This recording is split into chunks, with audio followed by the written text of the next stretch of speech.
중년에 절대로 전세 살지 마라. 오늘 아침 9시 62세 김영자 씨가 법원 경매 결과를 확인하며 온몸이 떨렸습니다. 본인이 살고 있는 집이 경매로 넘어갔습니다. 전세금 2억 원을 돌려받을 수 없게 되었습니다. 평생 모은 돈이 한순간에 증발했습니다. 김 씨는 믿을 수 없었습니다. 집주인은 멀쩡해 보였습니다. 새 아파트였고 깨끗했습니다. 어떻게 이런 일이 생길 수 있을까요? 변호사는 말했습니다. 집값이 떨어져서 전세금보다 낮아졌다고, 역전세 사기라고 설명했습니다. 김 씨는 그 자리에서 쓰러질 뻔했습니다. 이제 70세까지 살아야 하는데 목돈이 사라졌습니다. 바로 그때 옆 상담실에서 비슷한 처지의 할머니가 울부짖는 소리가 들렸습니다. 전세 사기 피해자가 김 씨만이 아니었습니다. 많은 중년분들이 전세로 살고 계십니다. 집을 사기에는 돈이 부족하고 월세는 부담스러워 전세를 택합니다. 하지만 지금 전세 시장은 매우 위험합니다. 특히 중년에게는 치명적입니다. 오늘 이 시간, 왜 중년은 절대로 전세 살면 안 되는지, 그리고 어떤 대안이 있는지 명확히 알려드리겠습니다. 끝까지 보시면 소중한 노후 자금을 지킬 수 있는 현명한 판단력을 얻게 될 것입니다. 중년이 전세 살면 안 되는 첫 번째 이유는 역전세 위험입니다. 집값이 떨어지면서 전세금보다 집값이 낮아지는 현상이 늘고 있습니다. 집주인이 전세금을 돌려줄 수 없게 됩니다. 세입자는 전세금을 못 받습니다. 평생 모은 돈을 잃게 됩니다. 60세의 박순덕 씨가 바로 이 피해를 당했습니다. 박 씨는 3년 전 인천의 한 아파트에 전세로 들어갔습니다. 전세금은 1억 5천만 원이었습니다. 퇴직금 전부였습니다. 당시 집값은 2억 원이었습니다. 안전하다고 생각했습니다. 전세금보다 5천만 원이나 높았으니까요. 하지만 3년 사이 집값이 폭락했습니다. 현재 시세는 1억 3천만 원입니다. 전세금보다 2천만 원이 낮아졌습니다. 계약이 끝났습니다. 박 씨는 전세금을 돌려달라고 했습니다. 하지만 집주인은 돈이 없다고 했습니다. 집을 팔아도 대출 갚고 나면 남는 게 없다고 했습니다. 박 씨는 법적 절차를 밟았습니다. 경매를 신청했습니다. 하지만 시간이 오래 걸립니다. 1년 이상 걸릴 수도 있습니다. 그동안 박 씨는 갈 곳이 없습니다. 새 집을 구할 전세금도 없습니다. 박 씨는 말합니다. 전세가 이렇게 위험한 줄 몰랐다고, 차라리 월세로 살 걸 후회한다고 토로합니다. 두 번째 이유는 전세 사기입니다. 요즘 전세 사기가 급증하고 있습니다. 특히 노인들이 타겟이 됩니다. 사기꾼들은 노인이 법을 잘 모른다는 점을 악용합니다. 여러 채의 전세를 주고 돈을 가로챕니다. 피해 금액이 수십억에 달하는 경우도 있습니다. 58세의 이정수 씨가 전세 사기를 당할 뻔했습니다. 이 씨는 새 빌라를 보러 갔습니다. 깨끗하고 좋았습니다. 집주인은 친절했습니다. 전세금은 1억 원이었습니다. 집값은 2억 원이라고 했습니다. 안전해 보였습니다. 이 씨는 계약하려 했습니다. 하지만 자녀가 말렸습니다. 등기부 등본을 먼저 확인해보라고 했습니다. 확인해보니 충격적이었습니다. 그 빌라에 이미 선순위 전세가 2건이나 있었습니다. 합치면 1억 5천만 원이었습니다. 이 시까지 들어가면 총 전세금이 2억 5천만 원이 됩니다. 하지만 집값은 실제로 1억 5천만 원밖에 안 됐습니다. 집주인이 거짓말한 것입니다. 만약 이 씨가 계약했다면 1억 원을 잃을 뻔했습니다. 다행히 자녀가 막아줬습니다. 이 씨는 아찔했습니다. 전세 사기가 이렇게 가까이 있다는 것을 깨달았습니다. 세 번째 이유는 유동성 문제입니다. 전세금은 목돈입니다. 일단 집주인에게 주면 2년 동안 묶입니다. 급하게 돈이 필요해도 쓸 수 없습니다. 중년에게는 치명적입니다. 갑자기 병원비가 필요할 수도 있습니다.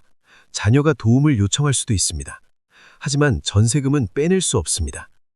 63세의 최영수 씨가 이 문제를 겪었습니다.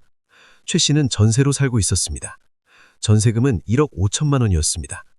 어느 날 아내가 쓰러졌습니다. 급히 수술이 필요했습니다. 수술비가 5천만 원이었습니다. 최 씨는 돈이 없었습니다. 전세금이 있지만 빼낼 수 없었습니다. 계약 기간이 아직 1년이나 남았습니다. 집주인에게 부탁했습니다. 하지만 집주인도 돈이 없다고 했습니다. 최 씨는 어쩔 수 없이 고금리 대출을 받았습니다. 이자가 연 10%였습니다. 1년에 500만 원씩 이자를 내야 합니다. 최 씨는 후회했습니다. 전세금을 모두 묶어놓은 것을 말입니다. 일부는 유동성 있게 두었어야 했습니다. 최 씨는 말합니다. 중년에는 언제든 쓸 수 있는 돈이 있어야 한다고, 전세는 너무 위험하다고 조언합니다. 네 번째 이유는 재계약 불안입니다. 전세는 2년마다 계약을 갱신해야 합니다. 하지만 집주인이 갱신을 거부할 수 있습니다. 나이 든 세입자를 싫어하는 집주인이 많습니다. 2년마다 쫓겨날 위험이 있습니다. 65세의 한명희 씨가 재계약을 거부당했습니다. 한 씨는 4년 동안 전세로 살았습니다. 두 번째 재계약 시기가 왔습니다. 집주인에게 연락했습니다. 하지만 집주인은 거절했습니다. 이유를 물었습니다. 집주인은 솔직하게 말했습니다. 나이가 많아서 불안하다고 했습니다.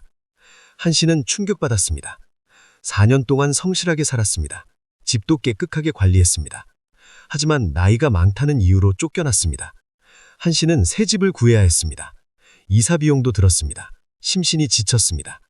한 씨는 말합니다. 전세는 2년마다 불안하다고, 언제 쫓겨날지 모른다고 토로합니다. 내 집이 아니기 때문에 항상 눈치를 봐야 한다고 말합니다. 다섯 번째 이유는 전세금 상승입니다.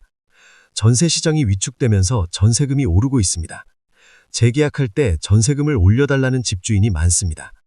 중년은 추가 돈을 마련하기 어렵습니다. 결국 나가야 합니다.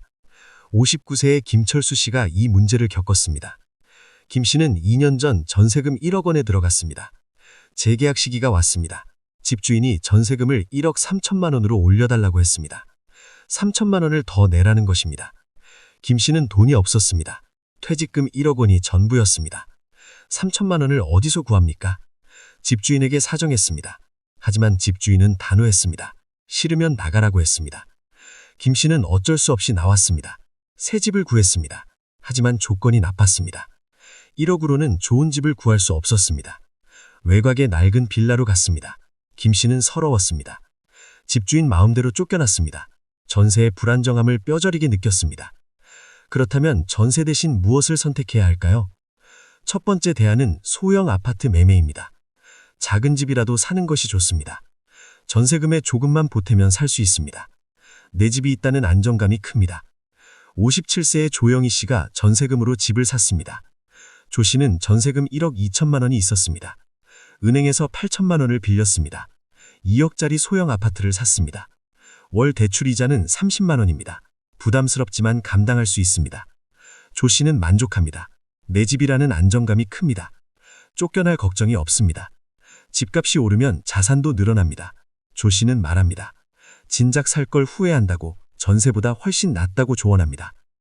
두 번째 대안은 월세입니다. 역설적이지만 월세가 전세보다 안전할 수 있습니다. 목돈을 묶지 않습니다. 유동성을 확보합니다. 전세금 못 받을 위험이 없습니다. 60세의 정말순 씨가 전세에서 월세로 전환했습니다. 정 씨는 전세금 1억 5천만 원이 있었습니다. 하지만 역전세 뉴스를 보고 불안해졌습니다. 월세로 바꾸기로 결심했습니다. 보증금 3천만 원에 월세 50만 원으로 계약했습니다. 1억 2천만 원이 남았습니다. 이 돈을 안전하게 운영합니다. 은행 예금과 채권에 나눠 넣었습니다. 이자와 배당으로 월 60만 원이 나옵니다. 월세를 내고도 10만 원이 남습니다. 게다가 원금 1억 2천만 원은 안전합니다. 정 씨는 말합니다. 월세가 전세보다 안전하다고, 목돈을 지킬 수 있다고 조언합니다. 중년에게는 유동성이 가장 중요하다고 강조합니다. 세 번째 대안은 공공임대주택입니다. 정부와 지자체가 운영하는 임대주택에 신청하십시오. 저렴하고 안전합니다. 장기간 살 수 있습니다. 62세의 강민수 씨가 공공임대에 당첨되었습니다. 강 씨는 전세로 살다가 역전세 위험을 느꼈습니다. 공공임대에 신청했습니다. 1년 만에 당첨되었습니다. 월세 20만 원의 깨끗한 아파트에 들어갔습니다. 전세금 1억 5천만 원은 안전하게 보관합니다. 강 씨는 안심합니다. 정부가 운영하니 사기 걱정이 없습니다. 쫓겨날 걱정도 없습니다. 강 씨는 말합니다. 공공임대가 최고의 선택이었다고, 전세보다 100배 낫다고 조언합니다.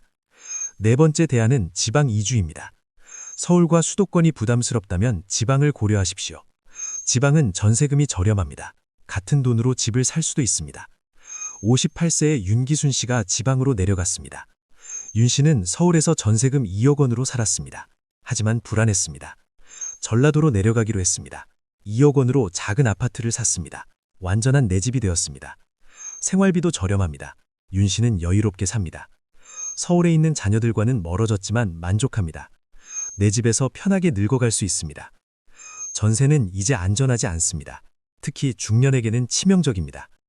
역전세, 전세 사기, 유동성 문제, 재계약 불안, 전세금 상승 등 위험이 너무 많습니다.